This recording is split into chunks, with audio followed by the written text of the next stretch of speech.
بسم اللہ الرحمن الرحیم اللہم صلی علی محمد وعلی آل محمد کما صلیت علی ابراہیم وعلی آل ابراہیم انک حمید مجید اللہم بارک علی محمد وعلی آل محمد کما بارکت علی ابراہیم وعلی آل ابراہیم انک حمید مجید۔ جی الحمدللہ ہم نے الف سے لے کر غائن تک ہم نے مکمل کر لیا ہے۔ تو میں وہی پرانی بات دوبارہ کروں گا کہ الف سے لے کر غائن تک جہاں تک آپ نے بچے کو پڑھا دیا ہے وہاں تک آپ سنیں گے، اس کے بعد آپ بیک جائیں گے ایسے، ہا سے الف، پھر الف سے غائن، با سے صاد، ایسے نیچے آئیں گے، پھر عین سے ہا، ضا سے جیم، طا سے سا آئیں گے، پھر غائن سے الف، با سے صاد، ضا سے تا، ثا سے طا، ضا سے جیم، ہا، ایسے آئیں گے۔ مطلب کہنے کا یہ ہے آپ مختلف طریقوں سے جتنے زیادہ سے زیادہ کریٹ کر سکتے ہیں وہ کریں گے۔ اور اب تک جو ہم نے پڑھ لیا ہے اگر ہم ترتیب وائز دیکھیں تو الف مطلب جو کمپلیٹ شیپ آئیں گے، الف کو ہم نے پڑھ لیا، طا کو پڑھ لیا، ضا کو پڑھ لیا، یہ کمپلیٹ شیپ آئیں گے۔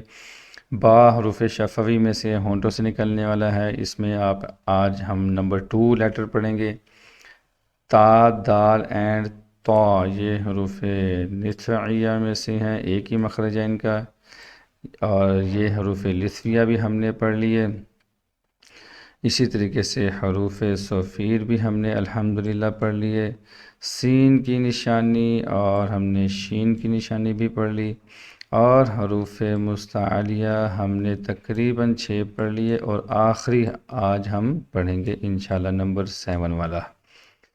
اسی طریقے سے کمپلیٹ شیپ یہ بھی ہیں، لیکن یہ اردو عربک سٹائل میں ہم نے پڑھ لی کہ دال، زال اردو عربک دونوں آتے ہیں، روزہ اگرچہ دونوں عربک ہیں لیکن بچے کو سمجھانے کے لیے تاکہ بچہ قرآن مجید میں کنفیوز نہ ہو تو یہ ہم نے لازمی بات کرنی ہے۔ پھر ہم نے ہاف شیپ پر بھی بات کی تو کہ ہم نے ان کے ہاف شیپ ذہن میں رکھنے ہیں، تو یہ بات بھی الحمدللہ مکمل ہوئی۔ آج جن لیٹرز کے بارے میں ہم بات کرنا چاہ رہے ہیں وہ ہیں نمبر 1 فا، نمبر 2 قاف، نمبر 3 کاف۔ یہ ان 3 لیٹرز کے بارے میں ہم بات کرنا چاہ رہے ہیں۔ پہلا اور دوسرا جو لیٹر ہے میں ان دونوں کو بھائی سمجھتا ہوں۔ فا اور قاف یہ کیا ہیں؟ آپس میں بھائی ہیں۔ ان کو آپ مثال دینے کے لیے آپ اس بات کو سمجھا سکتے ہیں کہ یہ دونوں بھائی ہیں، چونکہ ان کا فیس شیپ ہے سیم ہے۔ ہم نے چونکہ بچے کو ہاف شیپ یاد کروانا ہے اس کا، تو اس لیے ان کا جو شیپ ہے وہ سیم ہے۔ آپ یوں بھی کہہ سکتے ہیں، اور ان تینوں کو آپس میں کزنز بھی کہہ سکتے ہیں، لیکن ان دو کزنز کا جو فیس ہے وہ آپس میں میچ کرتا ہے فلی، ٹھیک ہے، اور اس کزن کا فیس میچ نہیں کرتا۔ دونوں بھائی کہیں آپ کی مرضی ہے، تینوں یعنی کہ یہ دونوں بھائی کہہ لیں اور یہ ان کا کزن کہہ لیں جس کا نام سیم ہے، یعنی کہ 3 باتیں ہوں گی، یہ دونوں بھائی ہو گئے اور یہ ان کا کزن ہے لیکن نام کا ڈیفرنس ہے، اس کا نام تھوڑا ہیوی ہے، اس کا نام تھوڑا سا لائٹ ہے۔ تو آج ہم بات کریں گے ان دو کے بارے میں کہ یہ دونوں آپس میں بھائی ہیں۔ تو سب سے پہلے ہم بات کرتے ہیں فا کے اوپر۔ ہم بچے سے کہیں گے جی بیٹا ایف کا ساؤنڈ، ایف کہاں سے نکلتا ہے؟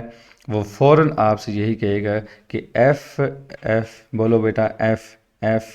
وہ کہے گا جی ریبٹ ٹیتھ کا جو سرا ہے، نیچے والا جو ہونٹ ہے جہاں پر تری ہے، لیکوڈ سا ہے، ایک تو ہونٹ ہے نا وہ باہر کا حصہ جو خشک ہے، ایک اندر کا حصہ ہے جو تری والا ہے جہاں پر تھوڑی سی لیکوڈ ہوتی ہے، وہاں پر ٹچ ہوتا ہے ایف وہاں سے نکلتا ہے۔ تو ہم نے بچے سے کہنا ہے کہ یہ بھی وہیں سے نکلتا ہے۔ تو اس طریقے سے ہم اس کو سمجھا دیں گے، اور یہاں پہ ہم ایک لفظ لکھیں گے فار، اور ایک لفظ لکھیں گے فین۔ جی ہم بچے سے پوچھیں گے بیٹا یہ کیا ہے، وہ کہے گا فار، اور یہ کیا ہے فین، ٹھیک ہے۔ ہم اسے کہیں گے اس کا آپ نے جسٹ آر مٹا دیں، کیا بن گیا فا، اس کا آپ این مٹا دیں، یہ کیا بن گیا فا، گڈ جاب۔ تو فا نکالنا بہت ہی آسان ہوا، بچہ فوراً سمجھ جائے گا کہ اس کو میں نے کیسے نکالنا ہے۔ اب تھوڑا سا آپ اس پہ آپ ویو چینج کریں، ٹھیک ہے، تھوڑا سا کیمرہ آن کر کے اس کو آپ مخرج اس کا سمجھانے کی آپ کوشش کریں۔ اس کا مخرج جب آپ نے سمجھانا ہے، یہ کہنا ہے کہ یہ دیکھیں جی یہ ٹپ آف دا ٹنگ ہے، یہ سوری ٹپ آف دا ٹنگ نہیں، سوری یہ ریبٹ ٹیتھ ہے۔ یہ جو اوپر والے ریبٹ ٹیتھ ہے، اس کا جو سیرا ہے، اس کا جو سیرا ہے نچلے یہ جو ہونٹ ہے، ایک ہے باہر کا حصہ، ایک ہے یہ باہر کا حصہ، یوں اگر بنا لے تو یہ ہے باہر کا حصہ اور یہ ہے اندر کا حصہ۔ آپ کے جو ریبٹ ٹیتھ ہیں وہ اندر ٹچ ہو رہے ہیں، یوں ایسے اشارہ کر کے آپ ان کو بتا سکتے ہیں کہ یہ ہونٹ ہے باہر کا حصہ اور یہ ریبٹ ٹیتھ کا اندر کا حصہ ہے۔ آپ کے ہونٹ یہاں پہ ہلکے سے ٹچ ہو رہی ہیں، تو اس ٹچ ہونے سے کیا نکلتا ہے فا، فا، ایسے فا، فا، تو یہاں سے فا نکلتا ہے۔ تو یہ بہت سمجھانا آسان ہے، اس فا کو پڑھانا بہت آسان ہے، لیکن بات جب آئے گی شیپ کی، شیپ یاد کروانے کے لیے ہمیں تھوڑی سی اس پر مزید محنت کرنی پڑے گی۔ وہ کیسے؟ ہم نے بچے سے کہنا ہے کہ بیٹا جیسے با کے اندر میں نے آپ کو کیا بتایا تھا، جی ہاف شیپ یاد کرنا ہے، ون دندہ ون ڈاٹ ڈاؤن، تا کے اندر ون دندہ ٹو ڈاٹ اپ، سا کے اندر، اور جیم کا ہاف شیپ میں نے بتایا تھا، اور یہ ہا کا دیکھ لیں، ٹھیک ہے، اور یہ خا کا دیکھ لیں، شین کا دیکھ لیں۔ اسی طرح بیٹا آپ نے اس کا بھی ہاف شیپ ہی آپ نے یاد کرنا ہے، تو وہ فوراً سمجھ جائے گا کہ یہ جو چہرہ ہے نا، چہرہ، اس چہرے کو یاد کر لیں۔ ڈاٹ کے ساتھ اس کا نام بنتا ہے فا، بولو بیٹا فا، فا، گڈ جاب، آپ تو بہت جینیس ہو۔ اب آپ اس کو لے ہیں ورڈ کے اندر، یہاں لے کے آئیں،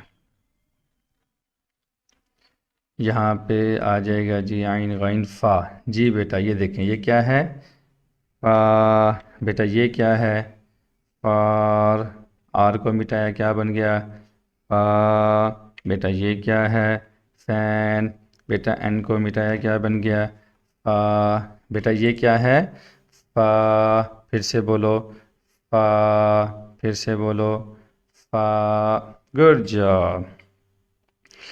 اسی طریقے سے ایک بات آپ اور بھی یہاں پہ سمجھا سکتے ہیں، بلکہ میں آپ کو سمجھا دوں، فا کا جو مخرج ہے وہ ہونٹ کا شکم ہے، یعنی کہ پیٹ ہے، لیکن با کا جو مخرج ہے وہ خشکی والی جگہ ہے، میم کا جو ہے وہ خشکی والی جگہ ہے، واو کا جو مخرج ہے وہ خشکی والی جگہ ہے، لیکن یہ اندر کا شکم ہے، لیکن میں اس کو حروف شفوی میں ہی ایڈ کرتا ہوں، چونکہ اس کا تعلق ہونٹوں کے ساتھ ہے۔